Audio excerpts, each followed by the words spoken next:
Salut à tous, moi je suis Mamour Sangran Diaby, je suis un écrivain pour ceux qui viennent de me découvrir. Bienvenue dans ma chronique Sangran dit tout, sans langue de bois. Si on parle de politique, on parle de l'actualité sur le continent africain et également en particulier sur la Guinée. On parle de développement personnel, on parle de la culture, on parle de tout, sans langue de bois surtout. Alors aujourd'hui, on va parler sur l'actualité guinéenne, sur ce qui se passe au pays, en Guinée. Et voilà, le sujet en particulier, c'est concernant les médias, le retrait des licences des médias, des agréments des médias et également de la fréquence des médias. Donc moi, je puis dire que ce n'est qu'un aboutissement.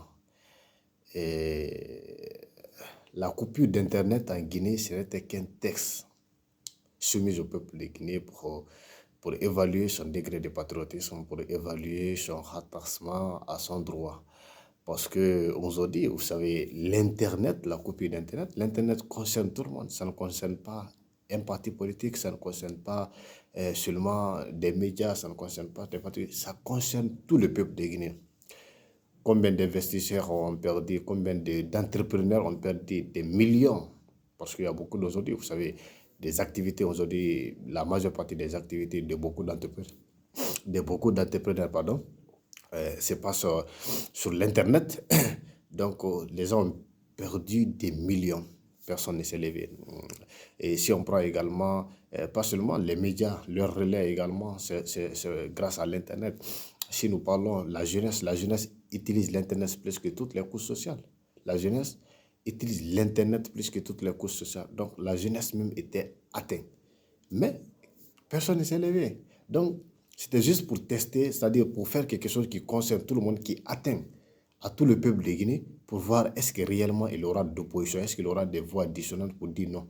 Parce que souvent la jeunesse était visée, c'était pour évaluer la mentalité de la jeunesse. Est-ce que la jeunesse là est prête pour réclamer son droit? Alors dès lors que, et voilà, ça s'est passé, parce que l'Internet, une fois de plus, ça concerne tout le monde. Ceux qui sont à l'extérieur, comment ils parlent avec leurs parents, c'est grâce à l'Internet. Vous voyez? Donc, ça concerne tout le monde, les informations, les réseaux sociaux, tous. La jeunesse est la plus concernée, je puis dire. Alors, cette jeunesse ne s'est pas levée, qui est encore la majorité de la population guinéenne.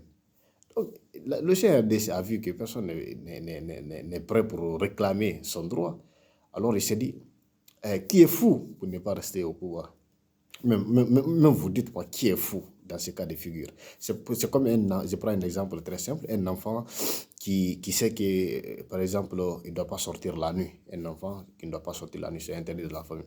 Mais quand il sort la nuit, il vient, sa maman ouvre la porte. Et puis le matin, le papa sait, mais le papa ne le corrige pas, ne le punit pas, mais et ne le corrige pas en le frappant ou bien le donner des devoirs ou bien de le dire de ne pas sortir de la maison. Il ne fait rien de ça.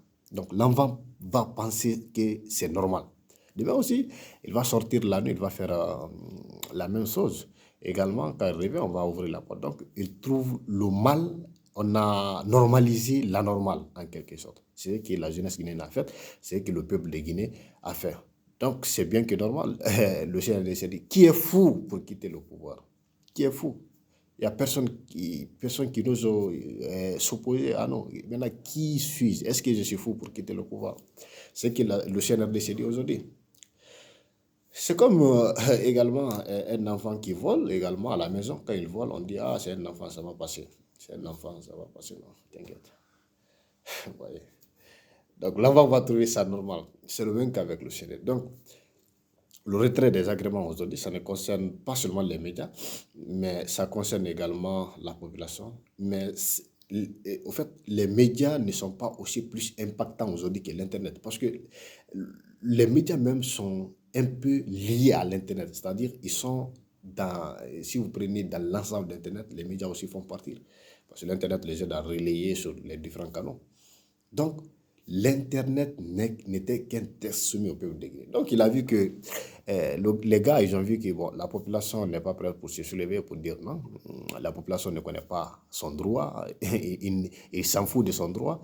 Ils disent, s'ils veulent non qu'à faire ce qu'ils veulent là-bas, nous on s'en fout, on ne veut pas de problème. Même si son droit, c'est que le Guinéen a tellement peur, il dit, bon, ça va passer, voilà. Bon, je m'en fous, ils n'ont qu'à faire ce qu'ils veulent. De toute façon, voilà, si on mange, et puis ça suffit, quoi. Le Guinéen n'est pas prêt à réclamer son droit. C'est ça la vérité. Il faut pas qu'on s'attende là-dessus. Donc, on n'est pas prêt. Donc, les gens là, ils vont rester là-bas. Ils vont s'éterniser au pouvoir. Personne ne va se lever.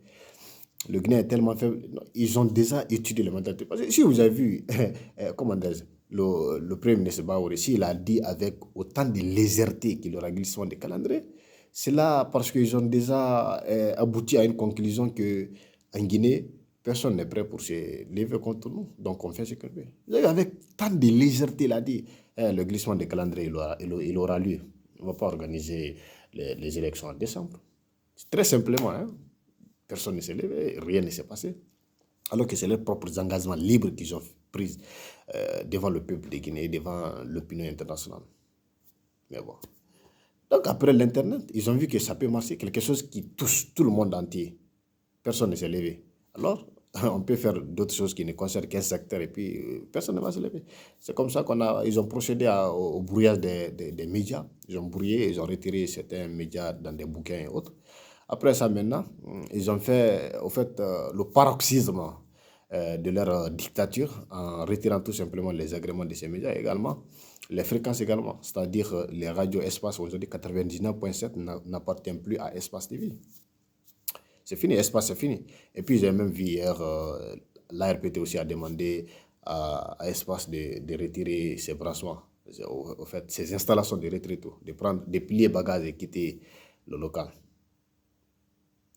Une fois de plus, l'Internet, la coupure d'Internet n'était qu'un test de patriotisme, du rattachement du peuple de Guinée, en particulier de la jeunesse à son droit. Ils voulaient juste évaluer est-ce que ces gens-là, si on les impacte, si on piétine flagramment leurs droits, qui aujourd'hui, parce qu'il faut reconnaître, notre vie est liée à l'Internet aujourd'hui. Maintenant, est-ce que si on touche ça, quelqu'un va se lever? Croyez-moi que si quelqu'un se levait à ce moment-là, si quelqu'un se levait sur l'honneur, ce que nous sommes en train de vivre aujourd'hui n'allait pas arriver. Je vous dis en toute sincérité, ça n'allait pas arriver. Mais on a passé, c'est passé du côté, rien ne s'est passé. Qui est fou pour quitter le pouvoir dans ces circonstances-là? Pendant qu'il n'y a pas une voix dissonante, pendant que personne n'est prêt à réclamer son droit. Je vous pose la question, qui est fou de quitter le pouvoir? Sachant que le pouvoir, avec tous les privilèges, l'argent, la gloire, le culte des personnalités et autres. Qui est fou pour quitter le pouvoir si toutefois personne n'est prêt pour dire rendez-nous notre pouvoir, nous voulons le retour à l'ordre constitutionnel. C'est ce que le Sénat a décidé aujourd'hui. Qui est fou pour quitter le pouvoir lorsqu'on est en train de diriger un peuple bête qui a peur, qui ne connaît pas ce qu'est un droit, ce qu'est un devoir, qui ne connaît rien, qui ne réclame rien, qui s'en fout de ce qui se passe dans son pays. Qui est fou de quitter le chemin pour... peut-être ils savent toutes les conneries qu'ils ont fait. Si le CRD fait toutes ces bêtises aujourd'hui, c'est parce qu'on est un peuple très faible, on est bête, il faut dire, on n'est même pas un peuple uni. Parce qu'aujourd'hui, si quelqu'un, un groupe va dire, il va sortir pour manifester, on va dire, c'est parce que c'est pas leur ethnie qui est au pouvoir, c'est pourquoi ils vont sortir. Donc, certains groupes ethniques se réclament, c'est notre pouvoir, donc on ne va pas sortir, c'est notre pouvoir. Vous voyez. Et même ces groupes-là qui vont sortir, quand ils sont, on tire sur 1 à 2 personnes seulement. Et c'est fini, on a peur. Et puis, on ne sort plus. C'est ça la différence entre nous et les autres peuples. Tous les grands régimes qui ont été vacillés, qui ont été chassés, tous les grands présidents du monde entier qui ont été chassés de leur pouvoir, c'est la résilience du peuple à combattre parce qu'ils étaient déterminés. La vie ou la mort. C'est ça seulement. Seule la lutte libère. Thomas Sankara l'a dit. Seule la lutte libère. La Guinée, les Guinéens ne sont pas prêts pour lutter. C'est ça la vérité. On n'est pas prêt pour lutter. Quel Guinéen est prêt pour lutter? Tu as vu un Guinéen faire des manifestations 2 semaines, 3 semaines pour avoir gain de cause? Non. 2 jours, 3 jours, c'est fini. Les gens ont peur. On a installé la peur. Nous n'avons que la peur dans nos ventres. C'est fini. God bless.